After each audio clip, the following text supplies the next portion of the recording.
So I'm sitting in my car at the red light, and the four of them just pile in, and they're like, go, go. Are you kidding me? Yeah, I'm scared to death. And they're like, aren't you our Uber driver? And I was like, no, I'm not an Uber driver. And they're like, look, we'll just give you cash. We need to get to Applebee's. We're late for our reservation. And I was like, reservation at Applebee's, but I was like, all right, fine. I'll just drive you there. They were very pleasant. And on the plus side, that's how I met the members of Ace of Base. That was Ace of Base, like the I saw the sun. Yeah, all they wanted was another baby and apparently some wings. Did you get the feeling she still wants another baby? She does, yeah. She's coming to get me, I think. I think those are the It's a very confusing. Oh, actually, Chip, we're going already. Oh, hey, we're rolling. Hey, everybody. This is the Sunburnt podcast where we talk about tropical travel and comedy. To my right, this is my illustrious co-host, amazing stand-up comedian. You know him from Netflix and his amazing stand-up special, Move Closer, Chip Chantry, ladies and gentlemen. And over here to my left is the Emmy Award-winning writer, producer, my pal, Thomas O'Brien. Tommy, we got a stacked episode today. We are fitting 15 pounds a show into a 5-pound sack. I believe that's the saying. Tell me how this sounds for a rundown. Okay. We're going to be talking about the world's worst water parks. Terrible. We're going to be talking about Americans having vacation guilt. And you know we do. We're little guilt pigs. We're little guilt pigs. We are. You and I and the Sunburnt podcast and the Burnt ones, we're talking about how we're saving the theatrical comedy by going to see Naked Gon this weekend. Single-handedly, us, me and Thomas, and you. And you. We're talking about the man, Mr. Buffett. We've got some secret facts from his life. Mm-hmm. And we're getting back to the good book, Chip. The Guinness Book of World Records. You and I have picked a couple more doozies to talk about. I'm excited. Let's just do this. This podcast is literally, it's so silly, but it's everything I love. And I love doing it with you, buddy. Mm-hmm. Let's get into it. Let's slam it. If you like tropical travel and comedy, this is the Sunburnt podcast. Stay tuned. Front desk. Hi, this is Mr. Chantry in room 308. I need somebody to come up and find my TV remote. You lost your remote? No, I hid it. And if you find it in under a minute, you get the prize. I'll be up. Chip, it is episode 24 of the Sunburnt podcast. We are sitting at only 118 days until Chip Chantry's Thanksgiving in paradise, buddy. It's crazy. This Thanksgiving, when I say we, me and Thomas and you, the listener, are going to Hawaii this Thanksgiving week. I'm doing 2 shows at the Blue Note Jazz Club in beautiful Waikiki, Hawaii, the night before Thanksgiving. And we just want to spend it with some friends, with some old friends, with some new friends. Yeah. We want you to be a part of that group. It's just, it's like fun, positive people, which I love. Dude, it's going to be awesome. And if you have the ability, if you can make it out, if it sounds like something that would be fun, come on out. We're inviting you. You've been invited to Hawaii for Thanksgiving. You probably only need 3 vacation days. We're going to talk about vacation guilt. Yes. But 3 vacation days for Thanksgiving week, probably. Yeah. Then you get like 9 days out of it. Yeah, you can get 9 days for the 2.5 to 3 days PTO, if that's the lane you're living in. But yeah, you're invited. Consider yourself formally invited to come out to Hawaii for Thanksgiving.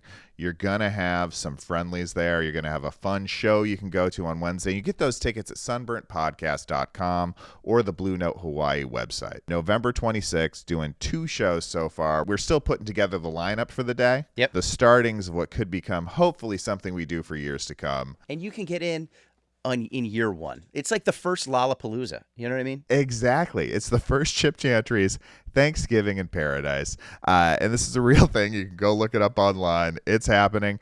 And I'll tell you what, Chip, the ticket resellers are already going nuts. Which is crazy. I'm being scalped. And there's like 15 different sites that are listing tickets, and a lot of them are starting at over double. Yeah, which is ridiculous. You do not need to buy Chip Chantry tickets on the dark web.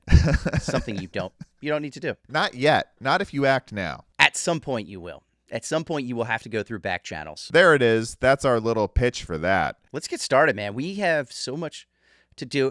Okay, I found an article. Yeah, you did. It's, if you could just, I'm a sucker for a listicle, Thomas. Mm-hmm. Just love those lists. And so I'm kind one of like every icticle. Yes. Lot of iticles. Yeah, a lot of iticles. Yeah. And this one caught my eye.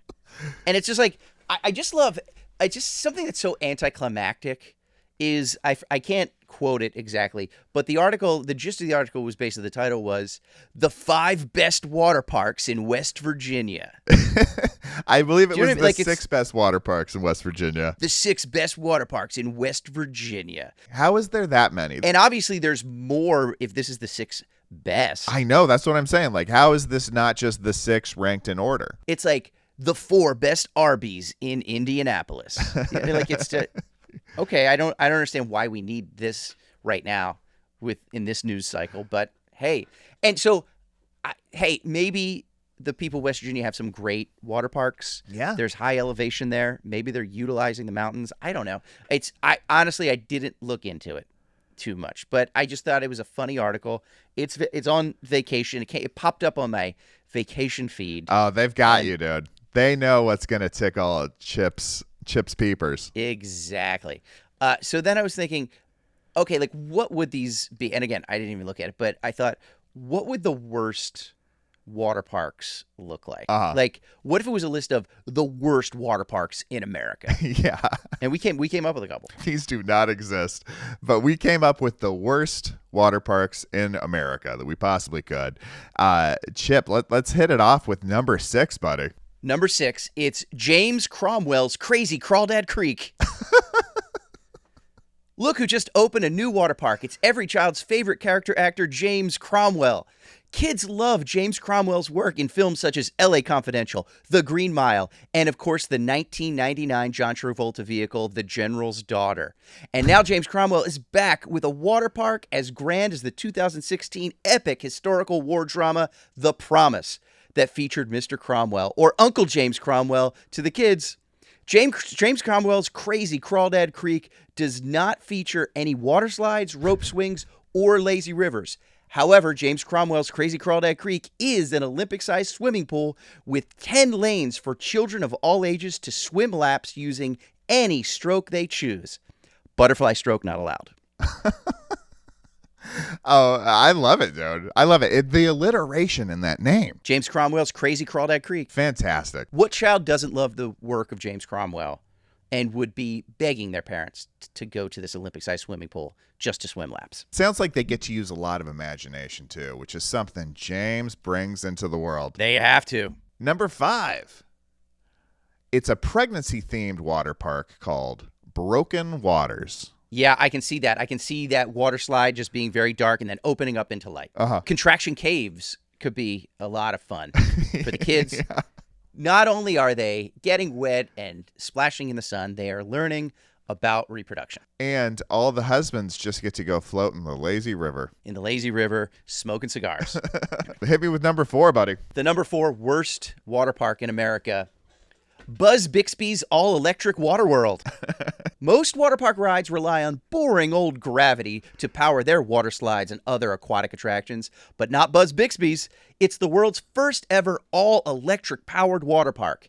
Every one of our slides, swings, and other Wet n Wild attractions are powered by 30-amp 220 lines for a blast of fun in every ride. Originally built in the mid-'60s, Buzz Bixby's wiring is still going strong, powering Zappy Splash Zone, the high-voltage Volcano, and the Transformer Tornado. And for your nighttime swimmers, every single water slide is decorated with strings and strings of vintage Christmas lights for a wild after-hours glow. And the power isn't just for the attractions. Buzz Bixby's comes equipped with high-voltage power outlets at every single lounge chair in the park. Charge your phone, bring a television, or use your hairdryer at the comfort of your own lounger. Buzz Bixby's currents are the future of water parks. You're not supposed to mix water and electricity, Chip. That sounds dangerous. Don't tell Buzz Bixby that. Buzz Bixby don't care. And I have a feeling firsthand that this was all created by somebody who just got some very bad news from an electrician at their home. Potentially. I'm not even going to guess what year the wiring is at your house, but Yeah. it might have come in somewhere around the 60s. We'll see. All right. The number 3 worst water park in America is called Please Subscribe Water Park. It just sounds a little thirsty, doesn't it, Chip? It's the thirstiest water park around. It's just like my favorite ride is when you use the rope swing to smash that subscribe button. Just the phrase, please subscribe. Please subscribe. Yeah. Please subscribe. The number 2 worst water park in America is St. Nick's Yuletide Super Slide Water Park. What kid doesn't love Christmas time and water parks? St. Nick's Yuletide Super Slide Water Park brings these two things together for the first time ever. Every day is Christmas Day with Santa's Chimney Cannonball Drop, Rudolph's River Rapids Adventure, and everyone's favorite, Blitzen's Breezy Blast Wave Pool. And to keep that North Pole spirit, St. Nick's Yuletide Superslide Water Park saltwater is always set at 28.2 degrees Fahrenheit, which is hovering right around freezing. So Merry Christmas and Happy New Slides. I like the thought of a bunch of children just watching Santa Claus rip a wedgie out of his cheeks while wearing a Speedo. You know what I mean? All while dealing with hypothermia. Yeah. That's a chilly willy. How about the worst water park, Thomas? The number 1 worst water park in America, Ant Flo's Tubes of Terror. Oh. This sounds like a haunted water park, Thomas. I mean, seasonally it's haunted, for sure. There's a lot of bad vibes coming through there. Yeah. That was so much fun, dude. I love coming up with crappy things with you. It's my favorite thing. We've done it for 10 years. Why not keep the ball rolling? Why not keep doing it? Yeah. Those are the worst water parks. Now we're moving on to just a real thing. People in America feel guilty even thinking about going to a water park the caliber of an Ant Flo's Tubes of Terror because they don't want to take the time off, buddy. They feel guilty, Thomas. Vacation guilt is a real thing in these United States of ours. So we saw another article. Americans have vacation guilt. And now we are a vacation podcast. Yeah. And I think it's something that we've both dealt with. Yeah. And we're trying to get over. And it's something I think that's ingrained in us as a society. But according to this article, 88% of American full-time workers in the private sector get paid time off. Oh, wow. It's really that high? It actually is that high, apparently. They get paid time off, but it comes with some strings attached. Okay? In a 2024 Pew Research survey, nearly half of those people don't take all of the days that they're given. And a lot of those people, as you know, it's not like you get to bank those vacation days. It's use it or lose it, right? But they're given a certain amount, and they don't use it. Why? Because we are made to feel guilty to take vacations. Culturally, or from our toxic work environment, from our coworkers, from our bosses, from corporate, from whatever, that it's frowned upon. You look like you're quote unquote lazy for taking the days. You're not being a good team member because you're going off to the beach, you're going off to wherever. And so you're given it, but you're really made to feel kind of shitty about it. So what the article was talking about is that Americans, it was written from the perspective of a few people from overseas that came to the United States to work, and like they saw this, like they're like, what's going on here? Like this doesn't happen in a lot of other countries. And Americans are we're focused on mental health these days. Like everybody's talking about mental health much more apparently than a lot of other countries. And we think we're progressive about it. It's because we need it. Do you know what I mean? Like, there's some other countries that don't necessarily need all this work on mental health because they're taking some vacation. They're literally forced to take vacations in some other countries. The U.S. apparently is the only advanced economy that doesn't legally mandate a minimum number of vacation days. Oh, wow. So like basically all other advanced nations, literally like federally, it is required that you take 10, 15, 20 vacation days a year because they're like, let's not wear these people out. Let's keep them relatively healthy and happy, recharged, focused. And the United States has always been like, nah, let's just work them to the bone. Let's just work them to the bone, then we'll get some new ones. And then we'll get some robots, probably. Because robots don't take vacations, Thomas. No. And I think we just have a we have a society of guilt. We talked about that, that sweet, sweet guilt. And that work ethic that's sort of a badge of honor that is, it's a trick. Like, I was raised, you and I both were, like, raised to be hard workers. And there's nothing wrong with that at all. Yeah, no, I think it's very important. Right. But it's that thing of like, hey, you work for the company for those 30 years, break your back, and after 3 decades, you'll get a gold watch or a cake, and then you go play golf or whatever. Yeah. And it's just like, but we're just forced to like go and not recharge our batteries because honestly, it affects the bottom line of the people in charge. Mm-hmm. And if we take some days off, they're not making they're not getting all their work out of us. Yeah.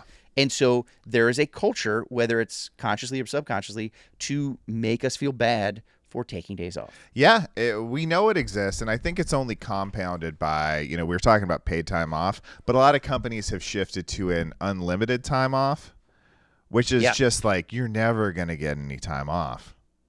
No. You're never, like, you can take all the time you want, except you feel bad about it. You're not going to step up and do it. For the most part, some people will. But it really is kind of just like a trap. And also then they don't have to pay you out on those paid vacation days. Right. So they say, hey, take whatever you can. But we have the Anderson account. We have this thing. We have that thing. You can't. Now's not a good time. So they say it. But then. That's what this podcast is about, really, is like the moment. We talked about this even last episode, I think. So I'm not going to go into the whole thing. But I took my first vacation after just breaking my back on like a very strenuous run on a couple of TV shows, and really found not only just like mental health, but like physical health. Yeah. It became so important to me that I take some time away from this stuff just to decompress, to exist, to live, to have a life.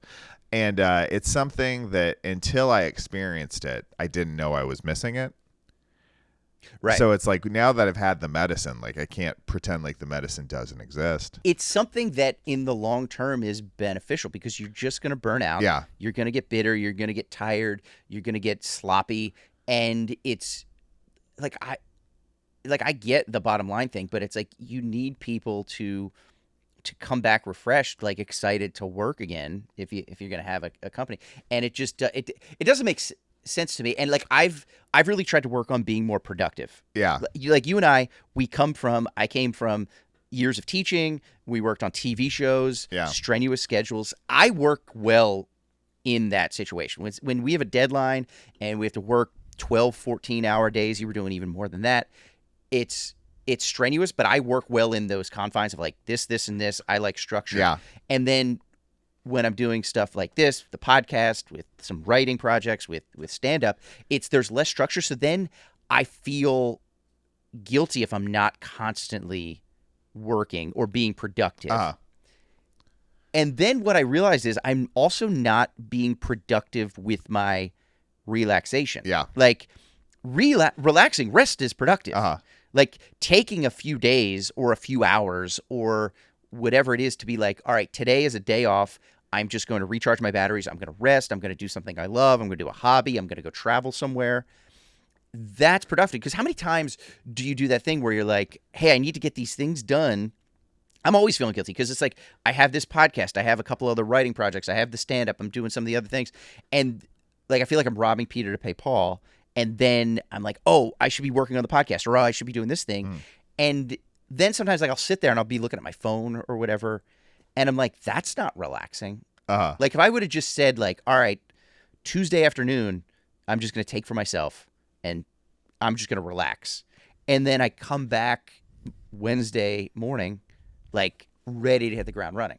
And you don't do it because we have this, I think it's this guilt of like, I can't take any time off. I'm a bad worker. I think that's true. And there is a lot of time that like we pretend like we are taking a break or whatever. And it's not meaningful. It's not doing anything specifically for you. It's just kind of like, no, you're just passing time in a different way while not being productive as well. But when you take those specific breaks, I like that you're talking about that. And it was something that also, I don't know, was easier for me to see once I got to like the management portion of my career, was how much people thrive if you kind of care about their life outside as much as you do about the work inside. Sure. When we worked on our shows, like I tried to create an environment that was different than the one I came up in. It was like very important for me that like people have normal hours. We were the Comedy Garage, Tommy. Yeah. Like we were the Comedy Garage. We literally worked in a kind of a warehouse. Yeah.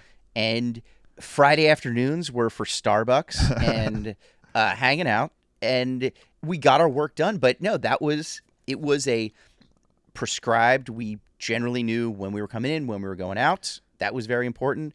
And it wasn't that grind. And I think we were productive because we knew what we were. We felt respected. We knew what we were doing was right. And then we had that time to go home, recharge, come back ready to go. Yeah. And then if there was like life stuff that came up during the week, like I didn't feel like most of the time people had a lot of respect for life stuff that came up in my life if it conflicted with their work schedule. But I just tried to leave some space for that. And nobody people could have taken advantage, but nobody ever did. And if they planned ahead, especially, we could figure out how to cover them and everybody would come together and cover each other so that, they could take a break when they needed it or go, when their parents came into town, could be gone for a day. It really does change just the mood of the whole place. I think when people feel like the people in charge care about them enough to want to protect some of those things if they can.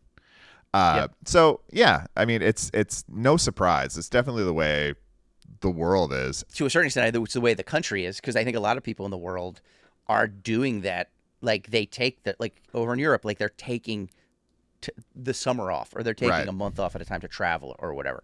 And I think that's Tommy, I think that's what we need to do. We need to make that movement here. And we're doing that movement this Thanksgiving, by the way. Yeah. Take a couple days off. Come with us. That's what we're trying to do. Well, and it feels like it's not possible, but I will say, like, the first vacation I ever took that was like a vacation was to Hawaii, and I did not plan it. Like, literally, I bought airplane flights, me and my girlfriend, to a different location. That fell through for a couple of different reasons. We shifted to... we were thinking about going to Mexico, and then we bought tickets there, and then that area, like some unsafe stuff happened, like the week we booked the tickets, and we shifted to Hawaii. And it was something I never thought about putting resources or time to, like just going someplace and laying on a beach and traveling around an island. But once I got there, it was just, it changed me. And that's what we talk about, burnt ones, those who have thought about or felt the tropical sun and have been transformed by it. Yeah. Just kind of see the world a little bit differently. So yeah, that's it. Like, it's possible. You can do all these things. It's not, free, and you might have to make some sacrifices or save up a little bit or figure a couple of things out. But a lot of times we have more agency over how we spend our time and how we spend our days than we think we do.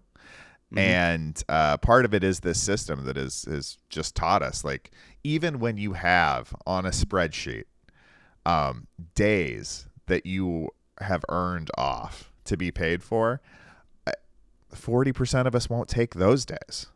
Yeah. If we won't even take the days that, like, the system allows us, we are in a situation where we've been brainwashed in kind of a little bit of a weird way.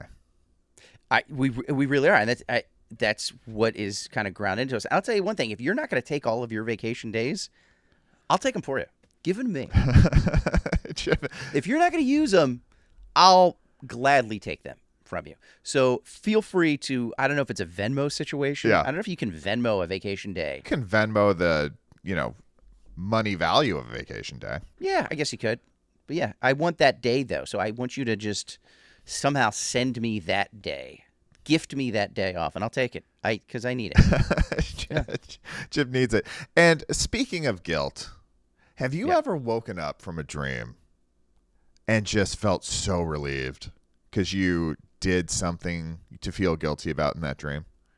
Oh, I don't think I have ever had a dream where I have been chased by somebody who's like trying to murder me, like an axe murder or something Yeah. like that. But I've had many a dream where I have murdered somebody, Yep. and now I'm trying to get away with it. Oh, 100%. Yes. Many, many times. It's such a weird phenomenon to wake up and just have the biggest wave of relief wash over your whole body that's been sleeping, supposed to be the most restful portion of your life. Yeah. And you just like have that immediate wave of relief of like, oh, I didn't kill my best friend with a tractor. Right. Here's why I never understood people who complain about having nightmares. Like maybe a child, sure. But Yeah. if you're an adult and you're like, I just have these nightmares. And like, again, if you got some emotional baggage, there's a past or something like that, sure, great. Yeah, like I understand that.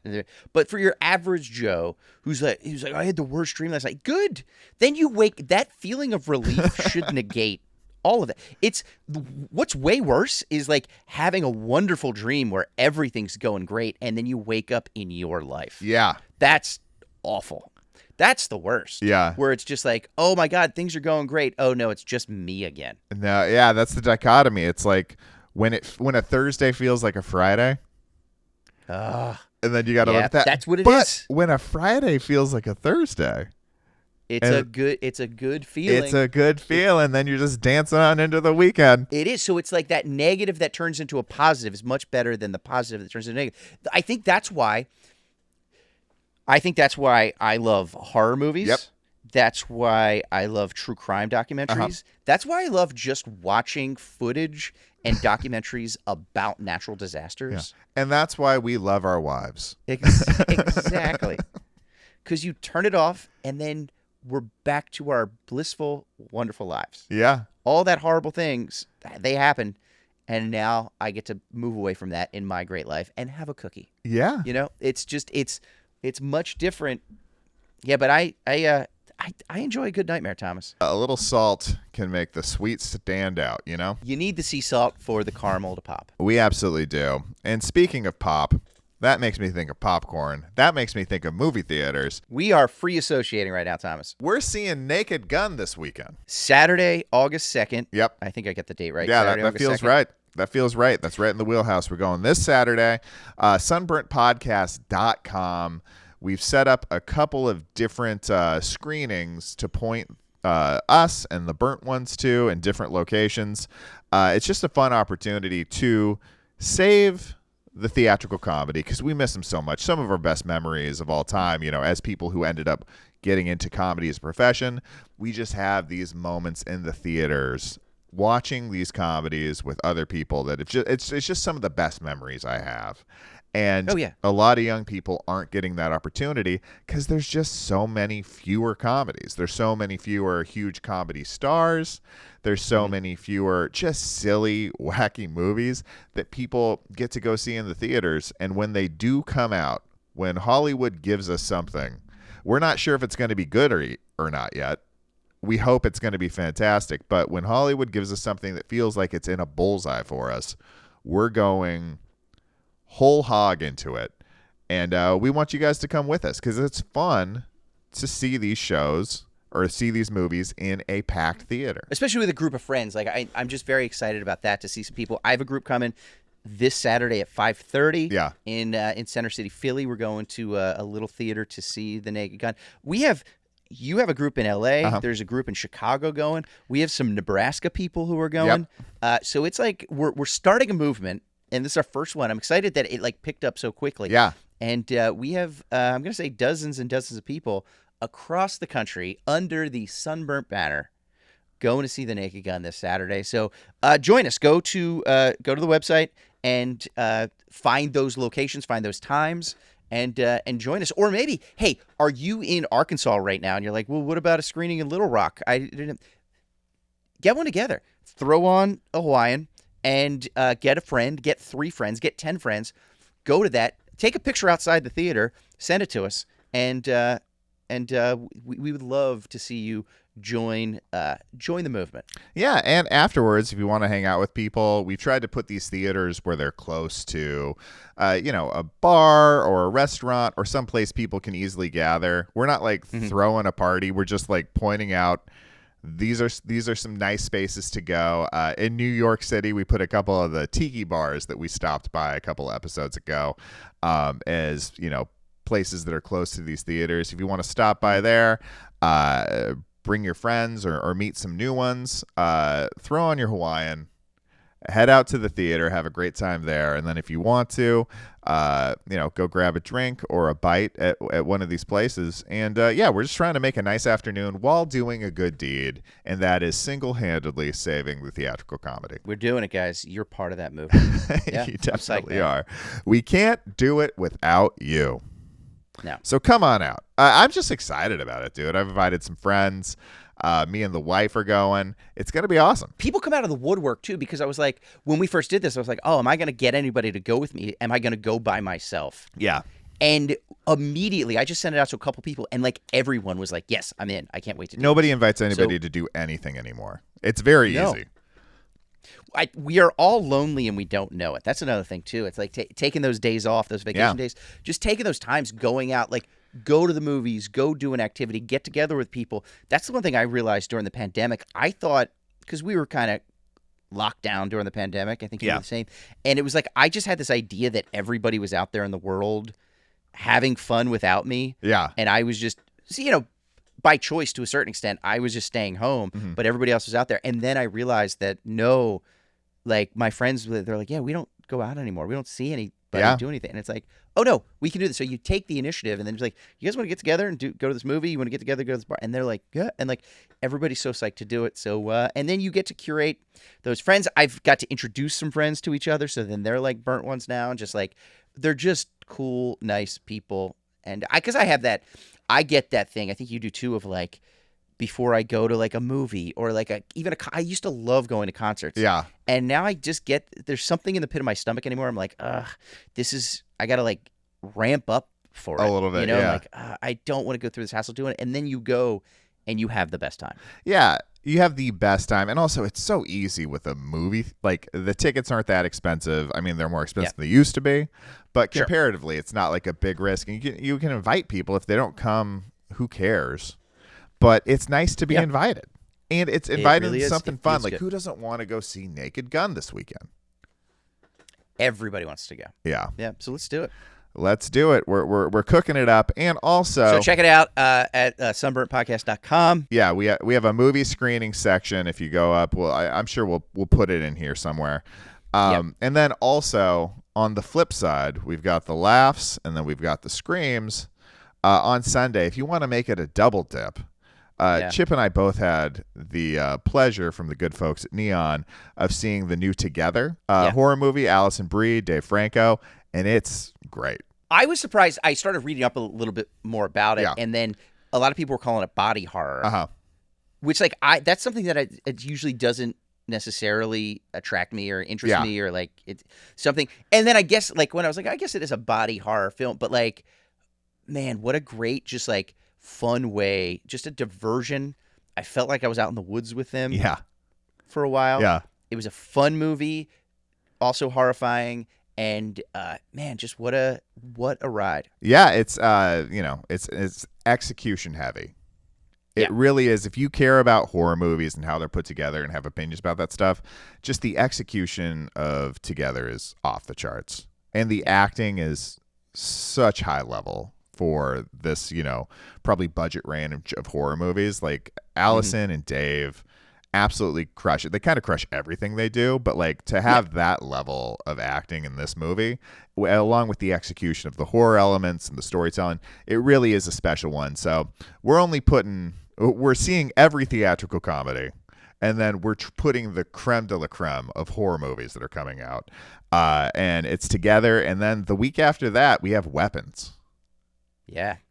Which is, not actual weapons. That's the name of the movie. That's the name of the movie. So I think Together, back-to-back weeks with Weapons, like it's two of the best horror movies you're going to see in a really long time coming out back-to-back weekends. Go see both of them. They're both worth the time, and they're both some of the best horror movies I've seen in forever. And like as a fan of like, I'm a huge horror fan. Obviously, I'm a comedy fan. Yeah. Look, nothing against them. I'm just not a comic book superhero movie fan. Yeah, me neither. It doesn't. I get the appeal. People love it, I guess. But like that's everything that's being made over the last decade is just that. And it's like, let's get people out. Let's little by little grassroots show them that no, people want to see horror in the theater. People want to go see comedy in the theater. So it's not just, Thor 7. Let's have a slap fight with Batman. I think that's what the last one's called. Yes. Daredevil 6, Robin and Dracula. Truth or Daredevil? Truth or Daredevil. Willy Wonka and Spider-Man. 7 Minutes in Heaven with Peter Parker. Yeah. The comic book movies, there is just like a culture. There is a group dynamic. People enjoy sharing their fandom with other people, and I love that going to the theater is part of that. And that's great. It is great. Yes. I have nothing against it, but it's just like it's just taken such a big piece of the pie that it's like let's get some of these genres back. Yeah, well, it's just not our wheelhouse. We love comedy and we love horror movies. Like we've known each other for 10 years, and we've been obsessed with both the whole time. Yep. Comedy is our profession. Horror movies have been a passion. Our personal lives, yeah. Yes. Just horror after horror. Atrocity after atrocity. But, yeah, so that's what we're doing here. We're just trying to be as authentic as possible. We're super excited about this trip. We're excited about these movies. And we're trying to find like-minded people who enjoy these things and just bring them together in a little bit of a community. It's our dream. It is. And we're making it happen. If you love tropical travel and comedy, go see Naked Gon. And if you also love horror movies, go see Together, and then go see Weapons. We'll figure out when the Weapons screenings are. It's still too early. Yeah, we'll plan. But we've got the times up. Saturday, hitting Naked Gon. Sunday, hitting Together. And and be good to each other. Be cool to each other. And if you see somebody in Hawaiian, you can ask them if they're one. And if they are one, they'll let you know. And that's a friendly. And you can find a little community there. And that's something we do want to like stress too. Like, not that anybody would do that, but like, we want a whole group of people in this theater, but we also don't want it to be an obnoxious group of people. Like, we want it to be cool, enjoying the movie and then going out and having some fun afterwards. Like, it's not like, hey, we're taking over this theater and we're just going to be, we're preaching to the choir here, Thomas. Yeah. They know that. Be cool, laugh, scream, do everything appropriately. Just don't be on your phone the whole time. God no. Yeah. And be safe, because I don't know, maybe some weirdos listen to this. Exactly. And they're going to show up in Hawaiians and be creepy. Keep your guard up. These are strangers after all, but hopefully it's mostly a good mix, and these will be fun movies. And even if you can get even if there's 4 or 5 burnt ones that make their way into a screening, that's going to be a little bit more packed theater. That's going to be a couple extra laughs to fill out the room. It's going to be a couple extra gasps to fill out the room in a horror movie. And let's just do it. And if it's fun, we'll keep doing it. Speaking of fun, Thomas. Yeah. Let's learn something and have fun while learning. I can only think that you're talking about learning a new fact about the ultimate burnt one. Jimmy Buffett, a man who legitimately said, I am going to live life on my own terms, and a huge portion of the world followed him along for the journey. We've got some unknown facts about Jimmy Buffett. We've been doing this every week. And here, Chip, why don't you hit us with your Jimmy Buffett fact for this week? Jimmy Buffett never swam with the dolphins. The dolphins swam with Jimmy Buffett. That's true. That's probably a bigger deal for the Dolphins. Although I'm sure Jimmy really loved him. Sure. Okay, here we go. Hardcore fans will know this, but I'm throwing out there anyways. Jimmy Buffett was resilient. He once crashed his Grumman G-44 Wigian seaplane in the Atlantic Ocean, but he lived to tell the tale and continued to bring joy to his millions of fans for years to come. If you're keeping score at home, that's Jimmy Buffett 1, Amelia Earhart 0. He comes out on top every time, Thomas. He comes out on top. He comes for the win. He really does. So yeah, that's the man. Those are the Buffett Changes facts for the in week. altitude, changes in attitude. Exactly, dude. And it was why, like, he got messed up in that Seaplane crash, but like apparently he had been training with like some like military types that kind of taught him how to respond in a drastic situation. And it was also one of those things where like he literally just tried to cram 35 hours into every day. He wanted to be the ultimate businessman and performer and professional in that way, but he also was not going to pass up a fishing trip with anybody. So it was literally like seaplaned out. I think it was a fishing trip he took with some folks. And then he just tried to cram too much, and he like took off when it probably wasn't ideal situations because he had to get back, I believe, for a show or there was something professional he had to do, but he just couldn't pass up this opportunity to fish with some friends. Yeah. So he was just cramming together, and he crashed his seaplane. There's also another story where like I think it was like Bono, or like there was like a lot of really famous people in his seaplane in like Jamaica, and they got shot at by the police. Like, really? Yeah, like they thought he was like some kind of smuggler or something, and it was like some of the most famous people in the world were in Jimmy Buffett's seaplane, and they like the plane took bullets, dude. They could have wiped out some folks. So amazing. Dude, it's just like his life. The more I read, it's just like adventure after adventure, and I don't know, just an inspire. Whatever you feel about the music or his fans or whatever, like literally, this was a guy who probably would have used his PTO. You know what I mean? 100%. Yeah, absolutely use that PTO. Speaking of the pushing the limits of what's possible. Yes. It is time to get into the good book, Chip. We're talking about the Guinness Book of World Records. Chip and I are working off some brand new 2025 editions. We loved the book as a kid. We continue to love it as adults. And every week we are just cherry picking some records that we want to talk about. And this week I think we have some real special records. Maybe a couple of burnt ones in here. Yeah. Definitely some burnt ones in here. You want to kick us off? One thing I didn't know heading into doing this podcast was how prevalent Pakistan was going to be in setting these world records. They had the world record for the world's largest inflatable bouncy castle. How many? It was like 15,000 square feet. It was like over an acre, I feel like. It was a whole city block, basically, that was inflatable. So they're pushing the boundaries. Here, we're going back to Pakistan, where Muhammad Rashid racked up the most green coconut smashes with the head in 1 minute. So we're most coconut smashes with the head, with his head. Yeah, and it's like I've seen people attempt this before. What are you thinking? Like, you want that gold so bad. You want that sweet record that you're willing to break coconuts with your bare head? Here's a question. Okay. I feel naive. How do you generally open a coconut? Do you just bang it on the ground? Is there a coconut mallet?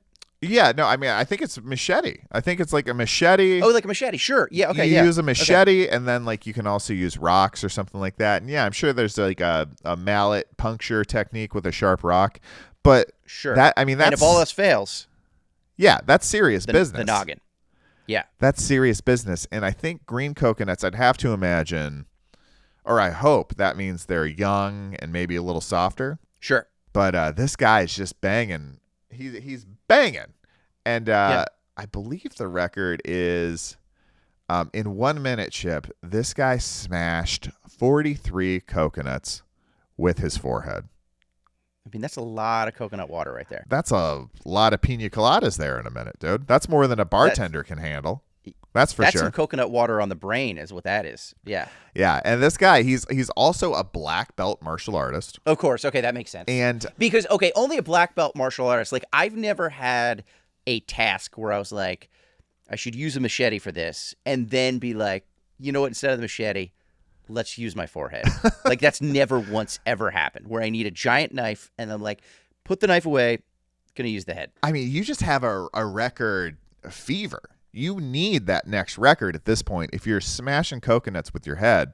Because, like, Yes. the rest of the records he has, I think, are more in lines with, like, breaking boards with his fists or, like, snapping an amount of pencils in an hour or whatever. Like, he's got multiple records, but, like, it seems like he was working up until he ran out of things to reasonably break. And then it got to, and they're all set up. It's just, like, tens and tens of coconuts in a row, and he's just, it's not, and I don't think they're breaking on the first try every time. I think he's reloading. He has to come back for round 2. I would speculate it's easy to get a coco-cushion from doing this record attempt. Coconut puts the C in CTE, I think, is what happens. Yeah. Coconut trauma. We can pretend we know what CTE stands for. Yes. So I like the fact that he went for the sprint. He went for, like, the most in a minute. So 43 in a minute. I think I would be more of a marathon kind of guy. Like, I would go, like, most coconuts broken by my head in a month. Chip, I'm going to be honest with you. I think anybody who's even tried most coconuts broken in an hour has perished. Yeah.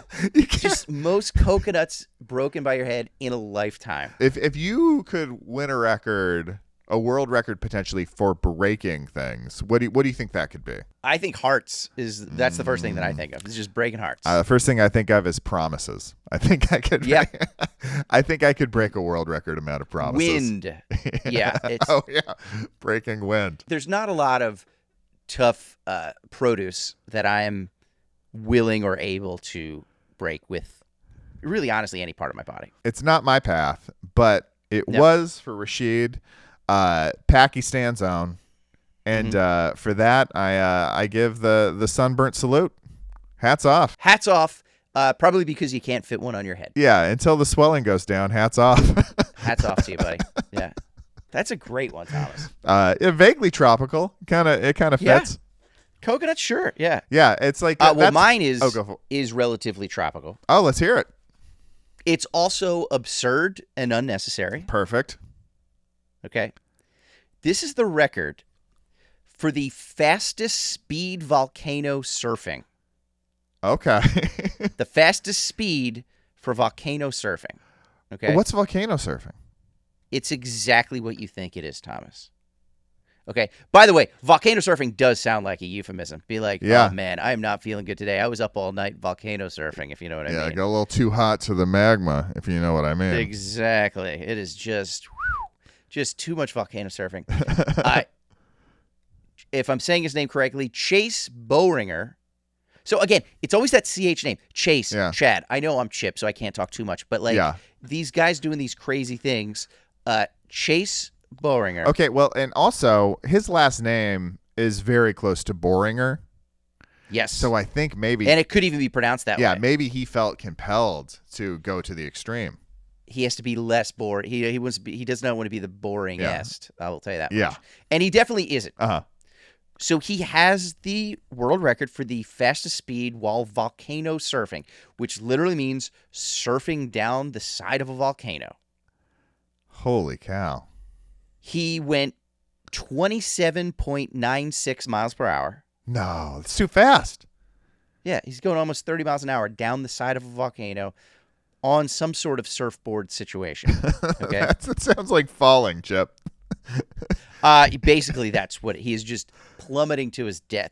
And actually, it is. Wait to hear this. So it's in, I believe it's pronounced Uruapan, Mexico. Okay. In 2021, during the height of the pandemic, he does this. Oh yeah. Okay, he goes down to Mexico to get to this specific volcano that he wants to surf down. Yeah. And by the way, we're not talking about like a high elevation place where there's a volcano that's covered in snow. It's just ash and rock and dirt and volcano debris. Yeah. Okay. He has to take an 8-hour bus ride. So first of all, right there, you should get some sort of Guinness record for taking an 8-hour bus ride through Mexico. Yeah, dude. Then he has to take, after the 8-hour bus ride, he has to take 5-hour horseback ride. Because the bus doesn't even get close to this volcano, apparently. So he gets off the bus, somehow acquires a horse. He gets to this area where people speak a dialect of Spanish that he doesn't understand, nor do they understand him. Uh-huh. He's like, hey, everybody, got my surfboard. This is a horse. I'm going to set the record for surfing down this volcano as fast as I can. And they didn't understand what he was doing, but he was able to mime to them, charade style, that like, can some people help me? I need to document this. Yeah. Apparently he did. It's a steep, steep volcano that just ends at the bottom at a giant rock wall.